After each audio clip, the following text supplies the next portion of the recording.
அதுக்கப்புறமா ஒரு 8 to 8:30 மணிக்கெல்லாம் டிஃபன் எடுத்துக்கணும். டைமிங் ரொம்பவே முக்கியம். டைமிங்கோட குவான்டிட்டி. இப்போ டிஃபன் பார்த்தீங்கன்னா ஒரு அது அவங்களுடைய ஐடியல் பாடி வெயிட்டுக்கு ஏற்ற மாதிரி கலோரிஸ் வந்து வேரியேஷன் ஆகும். நான் நார்மலாக பார்த்தீங்கன்னா ஒரு 2 இட்லி போதும். ஏன்னா இப்போ பொதுவாக நம்ம வந்து 3 வேளை சாப்பிடுவோம். அதை நான் வந்து உங்களுக்கு 6 வேளையாக கொஞ்சம் கொஞ்சமாக பிரித்து கொடுக்க போகிறேன். இந்த மாதிரி எடுத்துக்கும் போது உங்களுடைய பாடி கண்டிஷனும் வந்து கரெக்டாக மெயின்டைன் ஆகும். 2 இட்லியாக எடுத்துக்கிறீங்கன்னா 2, இல்லை தோசை இல்லை அடை மாதிரி சாப்பிட்றீங்க, இல்லை சப்பாத்தி மாதிரி எடுத்துக்கிறீங்கனாலும் 2 எடுத்துக்கிட்டால் போதும் குவான்டிட்டி. இது கூட எடுத்துக்கிற சட்னி பார்த்தீங்கன்னா புதினா துவையல் இல்லை பிரண்டை துவையல் மாதிரி எடுத்துக்கலாம், இல்லை சாம்பார், கீரை குழம்பு, இல்லைன்னா பார்த்தீங்கன்னா நான்வெஜ் எடுத்துக்கிறீங்க அப்படின்னா வாரத்தில் ஒரு 3 நாள் வந்து சிக்கன், முட்டை எடுத்துக்கலாம். முட்டையோட மஞ்சக்கரு எடுத்துட்டு நீங்கள் வந்து வெள்ளைக்கரு மட்டும் எடுத்துக்கிறது நல்லது. உங்களுக்கு குட் ப்ரோட்டீன்ஸ் வந்து கிடைக்கும். சிக்கன் இல்லை மீன் எடுத்துக்கிறீங்கன்னா வாரத்தில் வந்து 1 நாள், மாதத்தில் 2 நாள், இந்த அளவுக்கு குவான்டிட்டியில் நீங்கள் ஒரு 50 to 75 கிராம் மீட்டை பார்க்குற மாதிரி கிரேவி டைப்பில் எடுத்துக்கிறது நல்லது. நீங்கள் பக்கோடா மாதிரியோ இல்லை ஃப்ரை பண்ண மாதிரியோ இல்லை வந்து சில்லி சிக்கன் இந்த மாதிரிலாம் சாப்பிட வேணாம். அதனால் கிரேவி டைப்பில் எடுத்துக்கோங்க. மசாலாஸ்லாம் அதிகமாக ஆட் பண்ண வேணாம். சால்ட்டோட அமௌண்ட்டும் வந்து கம்மி பண்ணிக்கிறது நல்லது. இல்லை கிச்சடி பொங்கல் மாதிரி சாப்பிட்றீங்கன்னா ஒரு சின்ன கப் அளவுக்கு தான், உங்கள் கையில் ஒரு கை அளவுக்கு மெஷர்மெண்ட்டு, இந்த மாதிரி நீங்கள் அளவு முறையில் எடுத்துக்கோங்க. இப்போ நீங்கள் நிறைய வந்து சிறுதானியத்தை நம்மளுடைய உணவில் சேர்த்துக்கணும். சிறுதானியம் நம்மளுடைய உடலுக்கு ரொம்பவே நல்லது. அதில் நார்ச்சத்து, புரதச்சத்து, தேவையான வைட்டமின் சத்துக்கள் எல்லாமே வந்து நம்மளுடைய சிறுதானியங்களில் இருக்குது. சிறுதானியம்னா என்ன? கம்பு, கேழ்வரகு, சாமை, குதிரைவாலி, வரகு, இது சோளம், இது எல்லாமே வந்து சிறுதானியம் தான். இப்போது சிறுதானியத்தை கூட நீங்கள் இட்லி மாதிரி ஊற வச்சுட்டு, இட்லி அரிசி மாதிரி ஊற வச்சுட்டு இட்லி செஞ்சுக்கலாம். இதுலேயே அடை மாதிரி பண்ணலாம், இல்லை சாதம் வடித்து சாப்பிடலாம். எல்லாமே நார்மலாக ரொம்ப நல்ல டேஸ்ட்டில் இருக்கும். இது வந்து ஹெல்த்தியும் கூட. இப்போ 3 வேளையுமே சாதம் சாப்பிட்றவங்களும் இருக்கிறாங்க. அதே மாதிரி காலையில் நைட்டில் டிஃபனாக கூட நம்ம நார்மல் புழுங்கலரிசி பச்சரிசியை விட இந்த சிறுதானியம் அரிசி வந்து ரொம்ப நல்லது. டயபெட்டிஸ்க்கு வந்து ரொம்பவே கண்ட்ரோலுக்கு கொண்டு வரும். அதனால் இதில் லிக்விட் டைப் வந்து எடுத்துக்கிறத கம்மி பண்ணிவிட்டு, கஞ்சி மாதிரியோ இல்லை கூழ் மாதிரியோ எடுத்துக்கிறத கம்மி பண்ணிவிட்டு நீங்கள் நான் சொன்ன மாதிரி சாலிட் டைப்பில் எடுத்துக்கிறது பெஸ்ட்டு. இப்போ லிக்விட் எடுத்துக்கிறீங்க அப்படின்னா இப்போ ஒரு கிளாஸ் அளவுக்கு நீங்கள் கஞ்சி எடுத்துக்கலாம். அதுலேயும் உங்களுக்கு கலோரிஸ் எல்லாமே மீட்டப் ஆகிடும். பட் வந்து அந்த ஒரு கிளாஸ் கஞ்சி குடிச்சிட்டு உங்களால் வந்து ஆக்டிவாக எந்த ஒர்க்குமே பண்ண முடியாது. ஒரு 10 to 11 வரைக்குமே அதுக்குள்ளேயே பசி எடுத்துரும், உங்களுக்கு ஈஸியாக டைஜஸ்டபிள் ஆகிடும். அதுவே நீங்கள் ஒரு சாலிடாக எடுக்கும் போது கொஞ்சம் நேரம் உங்களுக்கு தங்கி டைஜஸ்டபிள் ஆகிறதுனால அந்த அளவுக்கு பசி எடுக்காது. சரிங்களா? இப்போது 8 to 8:30க்கு நம்ம பிரேக்ஃபாஸ்ட் முடிச்சாச்சு. நெக்ஸ்ட்டு 10 to 11 இந்த டைமில் பார்த்தீங்கன்னா மிட் மார்னிங் ஸ்நாக்ஸுன்றது போது நம்ம பஜ்ஜி, போண்டா, வடை இந்த மாதிரிலாம் கிடையாது. நம்ம எடுத்துக்க போகிறது குட் ப்ரோட்டீன் வந்து நம்ம எடுத்துக்க போகிறோம். ப்ரோட்டீனுக்கு மெயின் பார்த்திங்கன்னா நம்ம பருப்பு வகை. சுண்டல் வேக வச்சு நீங்கள் ஒரு கைப்பிடி அளவுக்கு எடுத்துக்கிட்டிங்கன்னா நல்லது. சுண்டலாக எடுத்துக்கலாம், இல்லை வந்து நீங்கள் பருப்பு வேக வச்சு தண்ணியை வடிகட்டிட்டு கூட கொஞ்சம் மிளகுத்தூள் போட்டு எடுத்துக்கலாம். இல்லை பழம் எதனா சாப்பிட்றீங்கனாலும் ஓகே தான். எந்தெந்த பழம் சாப்பிடணும்னு நான் உங்களுக்கு சொல்கிறேன். அதே மாதிரி பார்த்தீங்கன்னா இல்லை நீங்கள் சூப் மாதிரி எடுத்துக்கிறீங்கனாலும் ஓகே. இதில் ஏதாவது ஒன்று சேஞ்ச் பண்ணி தினமும் கூட நீங்கள் ஒரே மாதிரி ஃபுட்டு டயட் ஃபாலோ பண்ணிகிட்டு இருந்தாலும் போர் அடிச்சிடும். அதனால் ஏதாவது ஒன்று சேஞ்ச் பண்ணி எடுத்துக்கோங்க. நெக்ஸ்ட்டு 12:30 to 1, மேக்ஸிமம் 1:30 இந்த டைம்குள்ளே நம்ம என்ன பண்ணணும்? ஃபுட்டு எடுத்துக்கணும். எடுத்துக்கிற குவான்டிட்டி ரைஸ் வந்து 1 கப் எடுத்துக்கிட்டால் போதும். அது வந்து ஒரு 75 கிராம் வந்து நீங்கள் ரா ரைஸ் எடுக்கும் போது உங்களுக்கு குக்குடு ரைஸ் வந்து பார்த்திங்கன்னா ஒரு 250 கிராம் அளவுக்கு கிடைக்கும். நீங்கள் வந்து ஒரு 200 to 250 கிராம் வரைக்கும் நீங்கள் குக்குடு ரைஸ் எடுத்துக்கிட்டால் போதும். அது கூட எடுத்துக்கிற வெஜிடபிள்ஸ் தான் மெயின். ரைஸை வந்து நம்ம நார்மலாக என்ன பண்ணுவோம், 2 வாட்டி கூட போட்டு சாப்பிடுவோம். ஆனால் நம்ம செய்கிற அந்த மெத்தடே தப்பு. அதனால் ஃபஸ்ட்டு ரைஸோட குவான்டிட்டியை கம்மி பண்ணிவிட்டு அந்தளவுக்கு நீங்கள் வெஜிடபிள்ஸை ஆட் பண்ணிக்கணும். வெஜிடபிள்ஸ்ன்னு பார்க்கும்போது நிறைய பச்சை கலரில் க்ரீனிஷாக இருக்கிற பூமிக்கு மேலே விளையிற வெஜிடபிள்ஸை வந்து அதிகமாக எடுத்துக்கணும். ஏன்னா இதில் பார்த்திங்கன்னா நீர்ச்சத்தும் அதிகமாக இருக்குது. அதனால் நீர்ச்சத்தும் நம்மளுக்கு நல்லா கிடைக்கிறதுனால நம்மளுடைய பாடி வந்து எப்பயுமே ஹைட்ரேட்டடாக இருக்கும். அதனால் இந்த வெஜிடபிள்ஸை வந்து நிறைய எடுத்துக்கோங்க. நான்வெஜ் எடுத்துக்கிறீங்கனாலும் உங்களுக்கு மார்னிங் இல்லைன்னா உங்களுக்கு லன்ச் டைம் வந்து கரெக்ட் டைமாக இருக்கும். இந்த டைமில் கூட நீங்கள் எடுத்துக்கலாம்.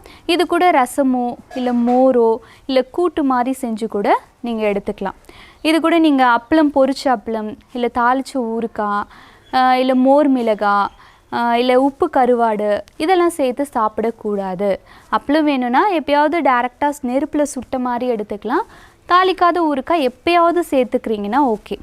ஏதாவது ஒரு ஃபங்க்ஷன் போகிறீங்க, அந்த டைமில் உங்களுக்கு இந்த மாதிரி ஃபுட்டு தான் கிடைக்குது அப்படின்னா அந்த டைமில் எடுத்துக்கிறது ப்ராப்ளம் கிடையாது. நீங்கள் எடுத்ததுக்கப்புறமா கொஞ்சம் நல்லா சுடு தண்ணியோ இல்லை சீரக தண்ணி இல்லை வெந்தய தண்ணி குடிச்சிட்டு கொஞ்சம் வாக்கிங் போகிறீங்கன்னா கரெக்டாக இருக்கும்.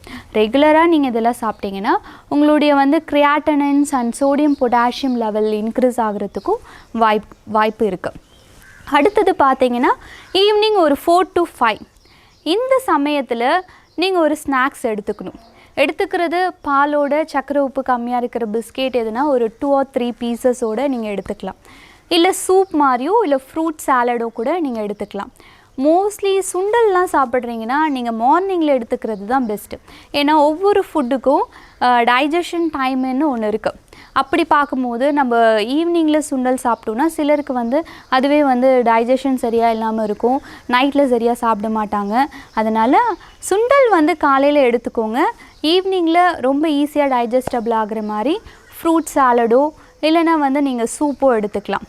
இப்போது ஃப்ரூட்ஸ் பார்த்தீங்கன்னா மெயினாக ஹை கலோரி அண்ட் ரொம்ப ஸ்வீட் அதிகமாக இருக்கிற ஃப்ரூட்ஸை வந்து அவாய்ட் பண்ணுறது பெஸ்ட்டு. அதில் முக்கியமாக பார்த்தீங்கன்னா இந்த மாம்பழம், வாழைப்பழம், பலாப்பழம், கரும்பு ஜூஸு இதெல்லாம் வந்து அவாய்ட் பண்ணிவிடுங்க. என்றைக்காவது உங்களுக்கு கரெக்டாக மெயின்டைன் பண்ணிட்டு வரீங்க உங்களுடைய டயபெட்டிஸ் லெவலு அப்படின்னா என்றைக்காவது ஒரு பீஸ் அந்த அளவுக்கு எடுத்துக்கிறது ஓகே, ப்ராப்ளம் இல்லை.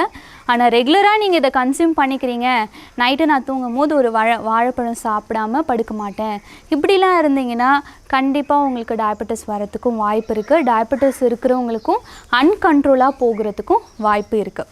அதனால் நீர்ச்சத்து அதிகமாக இருக்கிற பழத்தை வந்து நம்மளுடைய உணவில் சேர்த்துக்கணும். அதுவும் குவான்டிட்டி இம்பார்ட்டன்ட். ஃப்ரூட்ஸ் வந்து டயபெட்டிஸ் பேஷண்ட் எடுத்துக்கணும். ஒரு 100 grams வந்து ஒரு நாளைக்கு எடுத்துக்கிட்டிங்கன்னா ஓகே. எப்பயுமே ஃப்ரூட்ஸை வந்து நம்ம ஜூஸாக கன்வெர்ட் பண்ணாமல் அப்படியே ஃப்ரெஷ் ஃப்ரூட்ஸை வந்து கட் பண்ணி எடுத்துக்கிட்டிங்கன்னா பெஸ்ட்டு. ஏன்னா நம்ம ஜூஸாக அதை கன்வெர்ட் பண்ணும்போது அதில் இருக்கிற வைட்டமின்ஸோ இல்லை நார்ச்சத்தோ வந்து லாஸ் ஆகிறதுக்கு வாய்ப்பு இருக்குது. ஏன்னா நம்ம ஜூஸாக கன்வெர்ட் பண்ணும்போது அதில் தண்ணி ஆட் பண்ணுவோம். டயபெட்டிஸ் இருக்கிறதுனால இவங்களுக்கு சுகர் கண்டென்ட்லாம் ஆட் பண்ணக்கூடாது. பொதுவாகவே வந்து தண்ணியோ இல்லை சுகரோ ஆட் பண்ணாமல் நீங்கள் ஜூஸை எடுத்துக்காமல் பழமாக எடுத்துக்கிறது பெஸ்ட்டு. ஓகே, நீங்கள் மஷ்ரூம் சூப் மாதிரி கூட எடுத்துக்கலாம் ஈவினிங் டைமில். இப்போது நம்மளுடைய மிட் ஈவினிங் ஸ்நாக்ஸும் முடிஞ்சது.